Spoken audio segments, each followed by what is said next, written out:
내 영혼 안녕한가. 여행 갈 때 책을 들고 가지 않는 편이다.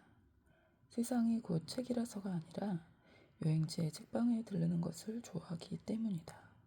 델리와 콜카타의 옥스포드 서점이나 북웜, 맨해튼의 스트랜드 북스토어, 도쿄의 준쿠도나 츠타야 서점, 카트만두의 필그림즈 같은 독특한 책방에서 책을 뒤적이며 하루 이틀 보내는 것은 여행에 빼놓을 수 없는 기쁨이다.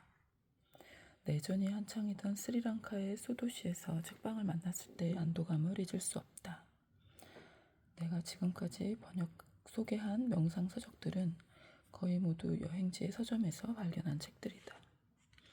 오래된 서점들이 하나둘 사라져 이제는 옷가게나 휴대폰 매장으로 바뀌었지만 그 안에서 책장을 넘기던 지난날의 내 모습은 여전히 그곳에 어른거린다.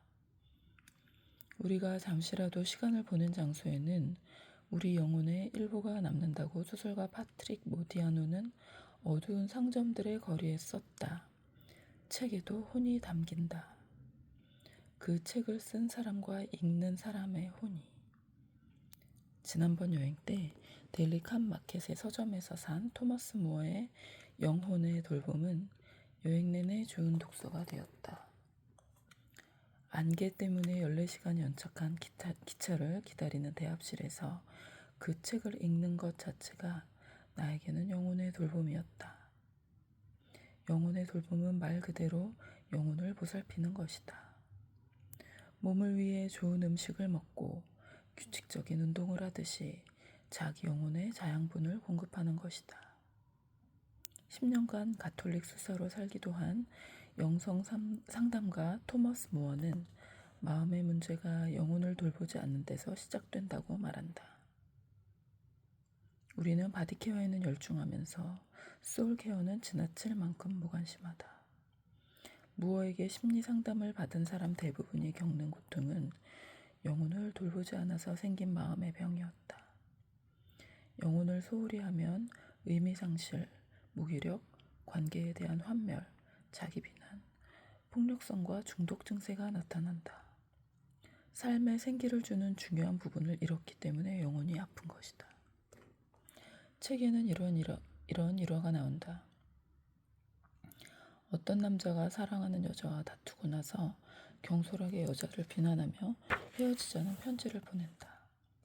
편지가 도착하기 전에 남자는 여자에게 전화를 걸어 그 편지를 읽지 말라고 말한다. 여자는 편지를 받는 즉시 남자의 말대로 찢어버린다. 호기심을 느껴 휴지통에 버린 편지 조각들을 보니 남자가 쓴 글자와 단어들이 보인다. 하지만 여자는 유혹을 이기고 휴지통을 비워버렸고 두 사람은 다시 사랑하는 관계로 돌아온다. 둘 다 영혼의 돌봄을 선택한 것이다. 플라톤은 영혼의 돌봄을 삶의 기술이라 정의했다. 마음에서 문제를 내려놓는 연습도 영혼의 돌봄에 해당된다. 한 목수가 농장 주택 보수하는 일에 고용되었다. 첫날부터 문제가 많았다. 나무에 박힌 못을 밟아 발을 다치고 전기톱이 고장나 시간이 지체되었다. 낡은 트럭은 시동이 걸리지 않았다.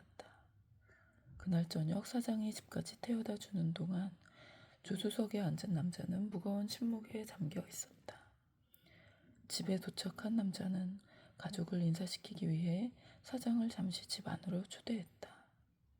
집을 향해 걸어가는데 남자가 작은 나무 옆에서 걸음을 멈추더니 두 손으로 나뭇가지 끝을 어루만졌다. 현관문을 열 때 그의 얼굴은 완전히 다른 사람으로 바뀌어 있었다.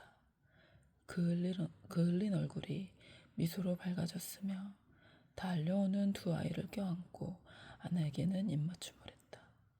다시 차가 있는 곳으로 가기 위해 나무 앞을 지나가면서 호기심을 느낀 사장이 좀 전의 행동에 대해 물었다. 그러자 남자가 말했다. 아, 이 나무는 걱정을 걸어두는 나무입니다. 일하면서 문제가 없을 수 없다는 걸 압니다. 하지만 그 문제들을 집안의 아내와 아이들에게까지 데리고 들어갈 순 없습니다. 그래서 저녁 때 집에 오면 이 나무의 문제들을 걸어두고 들어갑니다. 그리고 아침에 다시 그 문제들을 가지고 일터로 갑니다. 그런데 아침이 되면 문제들이 밤사이 바람에 날아갔는지 많이 사라지고 없습니다. 사소한 문제, 일상의 문제들을 영혼 안으로 데리고 들어가는 습관을 멈춰야 한다. 영혼이 순수한 기쁨과 웃음을 잃기 때문이다. 영혼을 일구고 가꾸는 일은 자신 안에 깃든 영혼성에 다가가는 일이다. 우리 영혼의 일부는 시간 속에서 살아가지만 또 다른 일부는 영혼 속에 존재하기 때문이다. 만약 누군가가 저 위에서 우리를 내려다본다면 우리는 어떤 삶을 살고 있는 것 같을까? 혹시 우리의 영혼이 우리를 잃어버린 것처럼 보이지는 않을까? 한 남자가 있었다. 그는 일을 아주 많이 하는 사람이었다. 먹고 자고 일하고 가끔 인생이 공허하게 느껴질 때도 있긴 했다. 어느 날 한밤중에 잠이 깬 남자는 숨이 막힐 것만 같은 기분이 들었다. 자신이 어디에 있는지 그리고 자기 이름마저 기억나지 않았다. 몸속에 어떤 사람도 없는 것 같은 느낌이었다. 다음날 남자를 진찰한 현명한 의사가 말했다. 당신의 영혼이 주인의 속도를 따라갈 수 없어서 다른 어딘가에 떨어져 있어. 영혼은 당신을 잃었고 다른 사람들처럼 당신은 영혼을 잃은 거요. 영혼은 그래도 자기가 주인을 잃었다는 걸 알지만 사람들은 자신이 영혼을 잃었다는 사실조차 모르며 살아가고 있어. 지혜로운 의사는 남자에게 처방을 내린다. 자기만의 장소를 찾아 그곳에서 당신의 영혼을 기다려야만 하오. 영혼은 아마도 당신이 몇 해 전 갔던 어느 장소로 당신을 찾으러 오는 중일 것이오. 기다리는 데 시간이 좀 걸릴지도 모르오. 이것 말고는 내가 처방해줄 약은 없소. 그래서 남자는 그렇게 했다.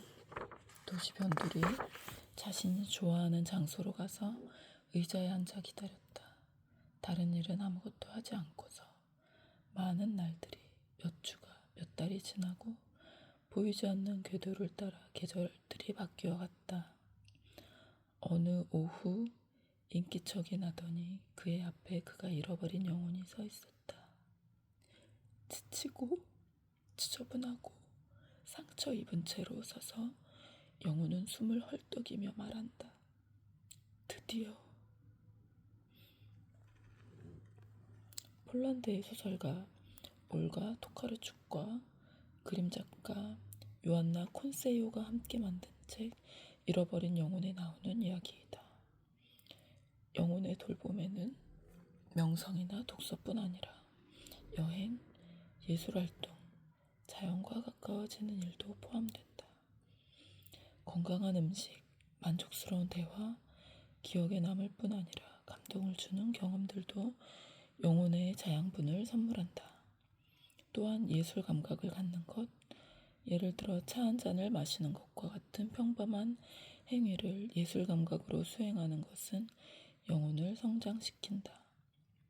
예술은 세계를 더 심층적으로 보게 하기 때문이다.